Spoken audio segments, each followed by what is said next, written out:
Sir, क्योंकि मैं सदन का सबसे युवा सदस्य हूं, मैं अपना दायित्व और अपनी जिम्मेदारी नहीं निभाऊंगा अगर मैं आज इस देश के युवाओं का सबसे ज्वलंत मुद्दा जो है उसे ना उठाऊं। सर, इस देश में दो शिक्षा व्यवस्थाएं हैं। एक शिक्षा व्यवस्था है अरविंद केजरीवाल जी की शिक्षा व्यवस्था, जिसमें दिल्ली में वर्ल्ड क्लास स्कूल बनाए गए, बढ़िया करिकुलम, क्वालिटी एजुकेशन दी गई और एक शिक्षित भारत का, शिक्षित राष्ट्र बनाने का सपना लेकर आम आदमी पार्टी, अरविंद केजरीवाल जी आगे बढ़े। एक दूसरी शिक्षा व्यवस्था है सर, जिस शिक्षा व्यवस्था में परीक्षा शिक्षा माफिया जन्म लेता है, जिसके तहत आज लाखों बच्चों का भविष्य अंधकार की कागार पे खड़ा है। मैं बात कर रहा हूं नीट यूजी और यूजीसी नेट की, जिसमें कुल मिलाकर करीब 35 लाख बच्चों का एग्जामिनेशन हुआ। हमने देखा, देश भर में देखा कि कैसे उस एग्जामिनेशन को पेपर लीक हुए, क्या उसमें माफियाओं का राज रहा और कैसे इन 35 लाख बच्चों का भविष्य आज अंधकार की कागार पे खड़ा हुआ है। वो 35 लाख बच्चे आज इस संसद टीवी को देख रहे हैं इस उम्मीद से कि शायद उनके अधिकारों की, उनके हकों की बात होगी। भारत देश एक बहुत युवा देश है। भारत की 65% आबादी 35 साल से कम आयु की है। मैं आपको बताना चाहूंगा कि इस दुनिया के सबसे युवा देशों में भारत आता है, जहां जापान की पॉपुलेशन की औसत उम्र 50 साल है, इटली की 48 साल है, जर्मनी की 46 साल है, यूनाइटेड किंगडम की 40 साल है, चीन की 40 साल है। जहां विकसित देश बूढ़े होते जा रहे हैं, भारत देश जवान हो रहा है। भारत की औसत उम्र आज मात्र 29 साल है। लेकिन हमने इस युवा भारत के लिए किया क्या? मैं आपको बताना चाहूंगा कि भारत में दुनिया की सेकेंड हाईएस्ट स्टूडेंट पॉपुलेशन है। अगर आप प्राइमरी, सेकेंडरी और हायर एजुकेशन को जोड़ लें तो कुल मिलाकर 31 करोड़ आबादी भारत देश की स्टूडेंट्स कहलाती है, यानी कि पढ़ाई लिखाई का काम करते हैं। लेकिन उन युवाओं के लिए हमने किया क्या? मैं बताना चाहता हूं कि इस व्यवस्था ने, इस सरकार ने उन लोगों के लिए क्या किया। 2 आईपीएल हैं सर इस देश में। एक आईपीएल है जिसमें गेंद और बल्ले का खेल होता है, जिसे कहते हैं इंडियन प्रीमियर लीग, और दूसरा आईपीएल है जिसमें युवाओं के भविष्य के साथ खेल होता है, जो है इंडियन पेपर लीग। और आज मैं उसकी पूरी सूची लाया हूं कि कैसे युवाओं के भविष्य को सिक्योर करना तो छोड़िए, उसे बर्बाद करने का काम किया गया। और उस सूची में मैं नाम पढ़ के आपका ध्यान आकर्षित करना चाहूंगा कि क्या क्या हमने अपने देश के युवाओं को दिया है। पहला, व्यापम स्कैम। दूसरा, यूजीसी नेट पेपर लीक। तीसरा, Telangana secondary school certificate examination Hindi paper leak.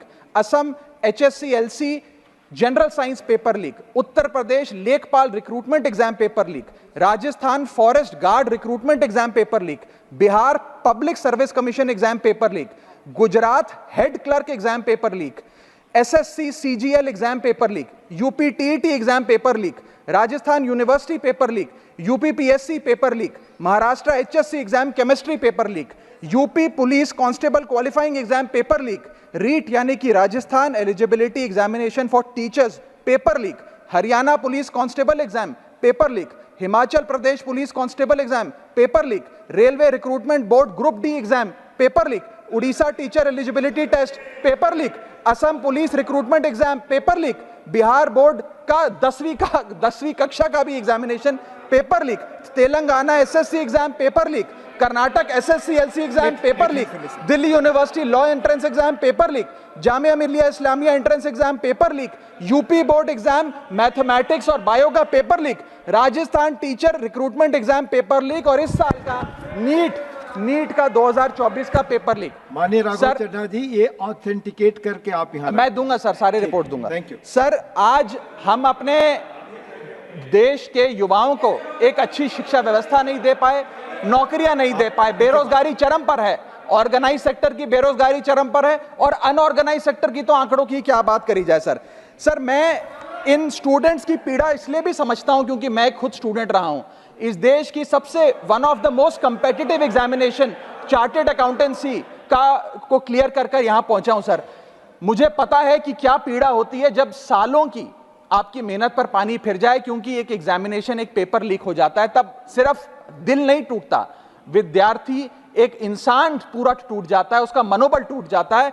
आज उस मनोबल को हमें सबको मिलकर एड्रेस करने की आवश्यकता है। और आज मैं उन युवाओं की ओर से नीट से संबंधित उन 35 लाख स्टूडेंट्स की ओर से सरकार से 5 सवाल पूछना चाहूंगा। और वो पूछने से पहले ये बताना चाहूंगा कि एनटीए, जो जिसे नेशनल टेस्टिंग एजेंसी का नाम देके जिसका गठन किया गया था कि वो युवाओं के भविष्य के लिए कुछ कारगर कदम उठाएगी, एक ट्रांसपेरेंसी से एग्जामिनेशन कराएगी, उस एनटीए का फुल फॉर्म आज नो ट्रस्ट एनीमोर हो गया है। कोई भी विद्यार्थी आज इस एनटीए पे विश्वास नहीं कर रहा। और मैं विद्यार्थियों की ओर से ये 5 सवाल सरकार से पूछना चाहूंगा, नीट से संबंधित सटीक सवाल। पहला सवाल, नीट का पेपर जिसमें मात्र 1-2 बहुत हुआ तो 3-4 स्टूडेंट्स की रैंक 1 आती है, जैसे कि 2023 में मात्र 2 लोगों की रैंक 1 आई, 22 में मात्र 4 लोगों की आई, 2021 में मात्र 3 लोगों की आई। जब इतने कम स्टूडेंट्स की रैंक 1 आती है, तो इस साल 2024 के नीट के पेपर में कैसे 67 बच्चों की रैंक 1 आ गई, जबकि फैकल्टी और टीचर्स ये मानते हैं कि बहुत मुश्किल पेपर था। सर मेरी पार्टी का समय बचा हुआ है सर, प्लीज मेरे को 2-3 मिनट दे दीजिए। नहीं सर, 4 मिनट 5 मिनट भी नहीं हुए सर, वक्त दे दीजिए please. Conclude with in sir, 1 minute conclude, otherwise I will move. Sir वक्त ऐसे मत दीजिए कि भीख लगे सर, वक्त ऐसे मत दीजिए कि ठीक लगे, बाकी जो आपको ठीक लगे। सर मेरा दूसरा सवाल, कैसे मैथमेटिकली इम्पॉसिबल नंबर स्टूडेंट्स के आते हैं? इस एग्जाम में या तो 720 नंबर आएंगे जिसके सारे जवाब सही हैं, और अगर एक भी गलत हो गया तो आप 715 नंबरों पे आ जाएंगे।